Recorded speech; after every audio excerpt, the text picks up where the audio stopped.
Have you ever finished a walk doing exactly what you were told was the best exercise and still felt it in your legs? Heavy, tired, maybe your ankles swell by late afternoon, or you hesitate just a second before taking that first step. If that sounds familiar, you're not alone. Many of us over 60 experience this, even when we're doing everything right. And here's the important part. It's not your fault. So here's what I've learned over the years. The issue often isn't motivation or effort. It's that certain muscles, especially deep in the lower legs, aren't being fully activated. Today, I'll show you one simple, safe exercise that can do more for circulation, balance, and confidence than walking alone. Stay with me. This small habit could genuinely change how your legs feel day to day. So let's talk honestly about walking. Walking is good. Absolutely. I still recommend it. But here's the part many people don't hear. For a lot of adults over 60, walking by itself doesn't fix the problems they're actually feeling. You might notice your legs feel heavy, almost like they're dragging behind you. By mid-afternoon, your ankles or calves may start to swell, and when you stand up from a chair, there's that brief wobble, that tiny pause where your body says, "Hold on, let me catch up." You felt that too, right? Now here's the mindset shift I want you to hear clearly. This is not laziness, it's not weakness, and it is not just getting old. What's really happening is that circulation naturally slows with age, and certain support muscles quietly switch off. Not because they're gone, but because they're underused. Walking mainly trains endurance. It keeps you moving forward, which is great, but it only lightly taps into the deep postural muscles that manage blood flow, balance, and stability. Think about it. If a light tap doesn't wake you up in the morning, you don't need more tapping. You need a clearer signal. That leads us to something more effective. Targeted activation, not more steps.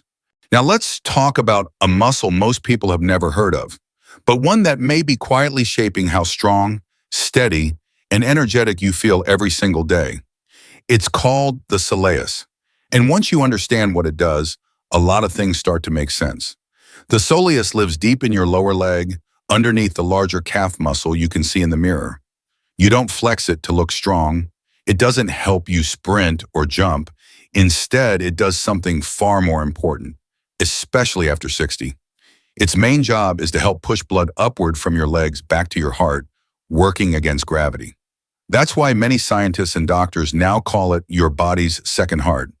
Every time the soleus contracts, it gently squeezes blood out of the lower legs. This helps prevent fluid from pooling around the ankles. It reduces that heavy, sluggish feeling, and it supports your posture by helping you stay upright without constant effort. When this muscle is active, many people notice less swelling, less fatigue, and a stronger sense of balance. You feel more connected to the ground, more stable, more present in your body. So what happens after 60? Well, life changes. We sit more, we move through a smaller range, and over time, the nervous system sends fewer wake-up signals to this muscle. The soleus doesn't disappear, it just goes quiet. Think of it like a light that's been dimmed, not turned off. And here's the key point. Walking alone doesn't fully wake it up. Each step only activates the soleus briefly, and not through its full range or load. It's like knocking on the door but never waiting for an answer. So if your legs feel heavy or tired, it's not because the muscle is weak or damaged. It's simply been waiting, patiently, for the right kind of movement to remind it what to do. Why this exercise can be better than walking. So when I say this one exercise can be better than walking, let's be very clear about what I mean. I'm not saying you should stop walking. Walking is still wonderful. It's social, it's calming, it gets you outdoors. But better here means something specific. It means more effective for circulation, balance, and stability, especially for aging legs. Casual walking spreads the work across many muscles, but none of them stay active for very long. The soleus turn on for a moment, then off. On, then off. It never stays engaged long enough to really pump blood or retrain your balance system. Controlled heel raises are different. When you slowly lift and lower your heels, you keep steady tension in the muscle. That sustained tension is what tells your body, yes, this muscle matters. Use it. Think about it for a second. If you want to warm your hands, you don't wave them quickly and stop. You rub them together and keep going. That's what heel raises do for circulation. Another big difference is impact. Walking, even gentle walking, still sends repetitive force through the hips, knees, and feet. Heel raises are low impact and controlled. No pounding, no rushing. That means less joint stress and less overall fatigue. Many people tell me they feel energized afterward, not worn out. And here's the efficiency piece, which I really love. You don't need miles, you need minutes. A few focused repetitions can do more for blood flow and balance than a long, tiring walk, especially if you deal with joint pain or get fatigued easily. This isn't about working harder, it's about working smarter, giving your body the exact signal it's been missing. Exercise 1, seated heel raises, the foundation. All right, let's get practical. This first movement is where everything begins, and honestly, it's one of the most underestimated exercises I know. Seated heel raises, simple, quiet, and incredibly powerful. You do this sitting in a sturdy chair, feet flat on the floor, knees bent comfortably. From there, you slowly lift your heels while keeping the balls of your feet down, then lower them with control. No bouncing, no rushing, just steady, intentional movement. That's it. Now you might be thinking, that looks too easy. I get it. I used to think the same thing. But here's what's really happening. This position safely reactivates your second heart, the soleus muscle, without any balance risk. It's like flipping the main switch back on. Every slow lift helps push blood out of the lower legs, reducing fluid buildup around the ankles and calves. Many people notice their legs feel lighter within days. Another benefit people don't expect is less afternoon fatigue, that heavy, drained feeling that creeps in later in the day. Often, it's circulation, related. When blood flow improves, energy improves too. And there's something else, something subtle but important. This movement strengthens the communication between your brain and your legs. You start to feel your feet again. You feel grounded. This exercise is ideal if you're just starting out, if balance is a concern, or if you're on a recovery day. And let me say this clearly, seated does not mean easy. It means precise. It means neurological reactivation. It means circulation without stress. I encourage you to think of seated heel raises as a daily anchor habit. 2 minutes, maybe while watching the news or having your morning coffee. This is the foundation. Once this muscle is awake and reliable, everything else builds more smoothly and safely on top of it. Exercise 2, standing calf raises, real life strength. Okay, once that seated foundation is in place, we gently move into the real world. This is where strength meets function.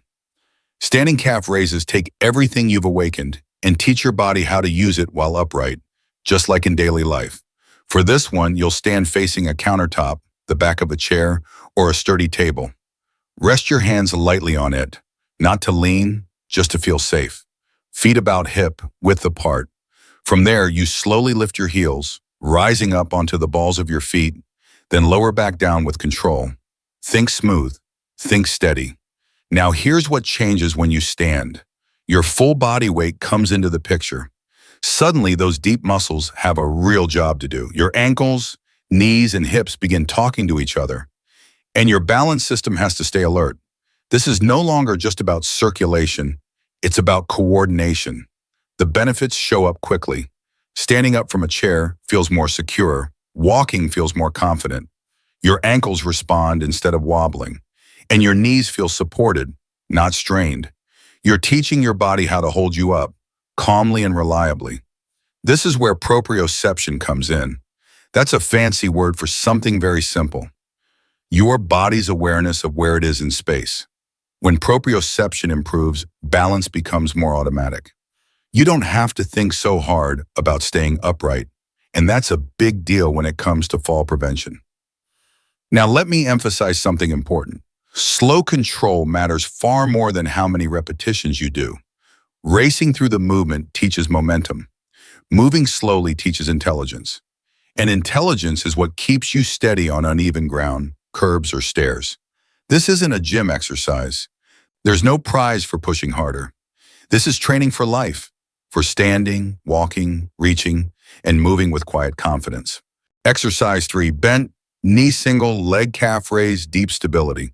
Now let's go one level deeper. This third movement looks simple, but it's where true stability lives. The bent knee single leg calf raise trains the deepest balance, support system in your lower body. Start by standing behind a chair or countertop. Lightly hold on. Shift your weight onto one leg and lift the other foot just slightly off the floor. Now here's the key. Soften the knee of the standing leg. Not a squat, just a gentle bend. From that position, slowly lift your heel, then lower it back down with full control. That small knee bend changes everything. When your knee is straight, your body relies more on the big surface calf muscle, the one built for power. But when you bend the knee, that muscle steps aside, and the deep soleus has to do the work. This is exactly the muscle that keeps you steady when life throws small challenges at you. Think about those moments. Stepping onto a curb, climbing stairs, standing on one leg to pull on a sock. Falls don't usually happen during big movements.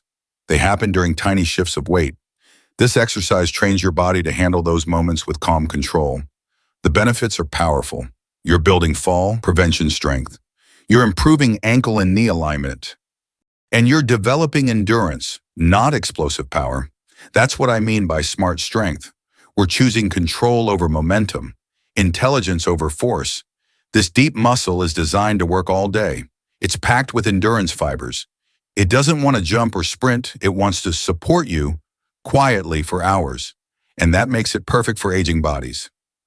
No strain, no rush, just steady reliability. Take your time with this one. Quality over quantity. When done well, it teaches your body something very important. You can trust yourself again. Why these three movements work together. Now here's where everything comes together. These three movements aren't random. They're designed to work as a progression, and that progression is what makes them so effective, especially after 60. We start seated, then we move to standing, and finally we challenge one leg at a time. Seated, standing, single leg, simple, logical, respectful of how the body actually learns. First, we restore circulation, then we layer in balance. And only after that do we ask for deep stability. Each step prepares you for the next. This matters because confidence doesn't come from forcing your body to do hard things too soon. It comes from small wins, from feeling steady at one level before moving on. When you progress this way, your nervous system feels safe. And when the nervous system feels safe, it allows strength to come back online. That's how you reduce injury risk without even thinking about it. Another thing I really love about this approach is its simplicity. No equipment, no gym, no special shoes or clothing. You can do these movements in your living room, in your kitchen, even while waiting for the kettle to boil. Exactly. And let's talk about consistency for a moment. Intensity is overrated. Short, daily practice beats occasional hard workouts every time. 2 to 5 minutes, done with intention, creates change you can actually keep. I encourage you to think of this not as a workout routine, but as a personal ritual, a way of checking in with your body each day. A quiet message that says, I'm supporting myself from the ground up. That's how strength becomes sustainable. Before we wrap this up, let's pause and talk about safety, because taking care of your body also means knowing when to slow down. These exercises are gentle and low impact, but there are a few situations where extra caution is important. If you've had a recent blood clot, also called a DVT, please talk with your doctor before starting. The same goes if you've had recent foot, ankle, or Achilles surgery. If you struggle with severe balance problems, or if you ever feel sharp or sudden pain in your calf, that's your body asking for professional guidance first. And that's okay. For most people, the seated heel raise is the safest place to begin. It removes balance risk while still delivering real benefits. From there, progress only when you feel steady and confident. There's no deadline here. Remember, this is your body. You're in charge. Listen closely. Move with control, not force. Strength built with respect lasts much longer, and feels much better. So let's leave this here. Aging doesn't mean you're losing strength. It means you're learning how to use it differently and often more wisely.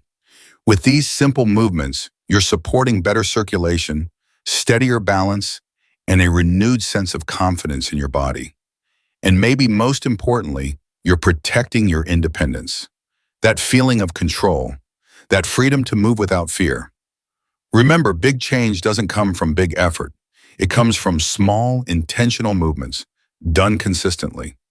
Start today with just one exercise. Notice how your legs feel, and if this helped you, share your experience in the comments. Let's keep supporting ourselves, strong, steady, and grounded, together. Take good care of yourself.